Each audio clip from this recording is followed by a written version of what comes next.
Hi, this one's going to be a little dark. I'm sorry. I'm going home from work a little bit late, but I had and I had another going off in the ditch snow story that I wanted to tell you before I forgot.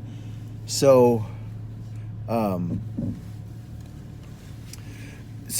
was friends with this kid named Philip Veer, and also his sister was named Peggy, and she was my girlfriend for a while actually. But anyway, one winter day I was over at their house, and I was going home. I think I was going home from their house, and again, it was that time of day when the light.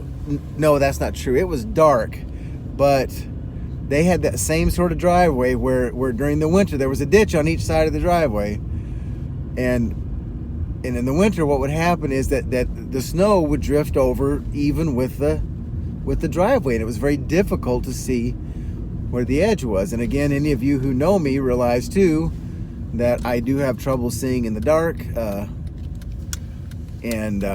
so that just makes that situation even worse. Anyway, so I am leaving their house one winter early evening, and I suppose I'm probably on my way home for supper. I don't even know why I was at their house. So, like before, I go. There's this curve or turn in their driveway, and I misjudge it, or again get this. I'm not sure where the road is, and I just drive right off in the ditch. I mean, no, I didn't slide or anything like that. I just misjudged where the edge of the road was, and right in the ditch. Now, that's all fine and dandy. That's not a great story. However, Philip Veer's dad was named Leonard, and so we go back, and like Leonard never got mad about anything that I could see. I mean, nothing perturbed this guy, nothing. And so I go back in the house, and I tell him that I've gone in the ditch, and he's like, "Oh, don't worry about it, I'll pull you out." But I do have to call home because, again, I must have been on my way for supper or something, but I had to call and tell them that I was going to be late. And of course, I was worried that I was going to be in trouble with Papa Doug, which of course I was. He was mad that I'd driven off in the ditch again, and I get it. Well, anyway, so the Veers, they were farmers, and they had this huge equipment barn. It's actually a Quonset hut, which, again, for those of you who don't know, is a building, one of those buildings that's got that sort of a half circle above the ground. And so we go in there, and it's cold. I mean, I'm sure it's around zero, if not well below zero. And this is the funny thing about this story. So Leonard Veer, Philip's dad, pulls out this.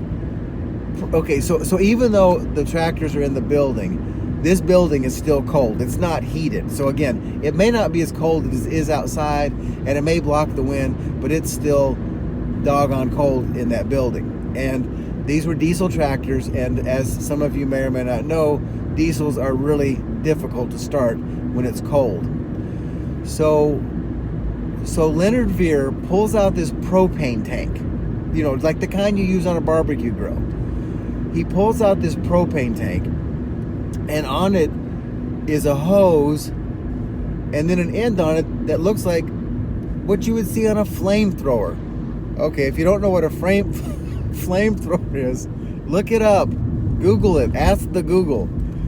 So anyway, he pulls this thing out, cranks open the propane tank, and gets a lighter that's used for a welder, puts it up there and goes click, click, and this huge flame of propane comes out of this hose. I mean, it's just a fire. It's just there's no nozzle. There's no little thing to make it, control it. It's It's just fire burning from this hose at the end of the propane tank. And then he goes up to the tractor, the motor of the tractor, and just starts warming the tractor up with this propane flame. And I suppose this is something that they had done many times, but I mean, I seriously thought that he was going to burn the tractor down or blow up the barn or catch himself on fire or whatever. I have never seen anybody do that before, and I've never seen anybody do that since. But I had not thought about that in years and years, and then this thinking about going off in the ditch in the snow just reminded me of that. And it still strikes me as funny that he just is just a propane tank with a hose and the flame. Anyway, okay. Thanks for watching. Love you.